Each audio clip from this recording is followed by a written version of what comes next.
नमस्कार।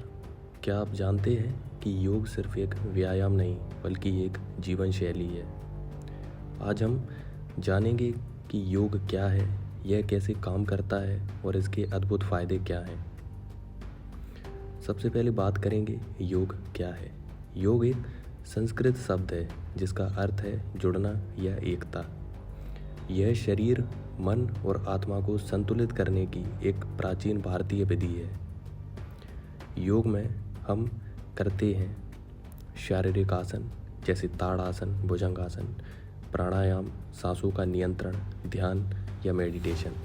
जब हम योग करते हैं तो शरीर की मांसपेशियां खिंचती हैं और मजबूत होती हैं। सांसों का नियंत्रण तनाव को कम करता है, ध्यान से मन शांत होता है और एकाग्रता बढ़ती है। योग करने के कुछ फ़ायदे हैं जैसे कि मानसिक तनाव और चिंता को कम करना, शरीर को लचीला और मजबूत बनाना, नींद की गुणवत्ता बेहतर करना, पाचन तंत्र में सुधार होना, आत्मविश्वास और सकारात्मक सोच में बढ़ोतरी होना। योग करने का सही समय और उसके लाभों को जानना बहुत ज़रूरी है, खासकर अगर आप इसे प्रतिदिन करना चाहते हैं। योग करने का सही समय है ब्रह्म मुहूर्त, सुबह 4 से 6 के बीच।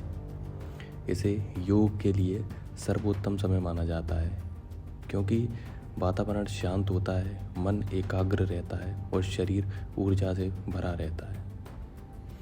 अगर आप सुबह 4 से 6 के बीच योग नहीं कर पा रहे तो आप 6 से 8 के बीच कर सकते हैं। यह समय भी बहुत उपयोगी होता है, विशेष रूप से सूर्य नमस्कार और ध्यान के लिए।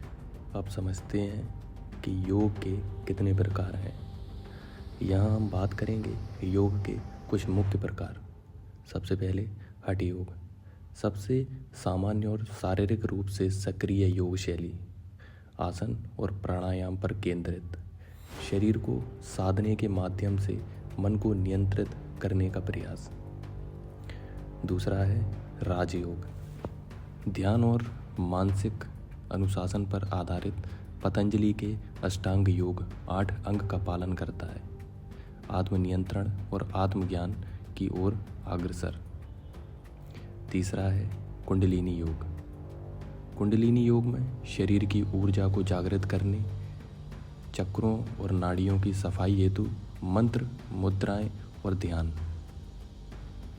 चौथा है भक्ति योग, ईश्वर की आराधना और भक्ति पर केंद्रित, प्रेम और समर्पण के माध्यम से आध्यात्मिक उन्नति।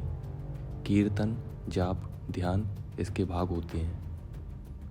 पांचवा है ज्ञान योग, बुद्धि और विवेक पर आधारित योग, आत्मा, ब्रह्मा और माया की समझ पर बल, ग्रंथों के अध्ययन और आत्मचिंतन से विकास।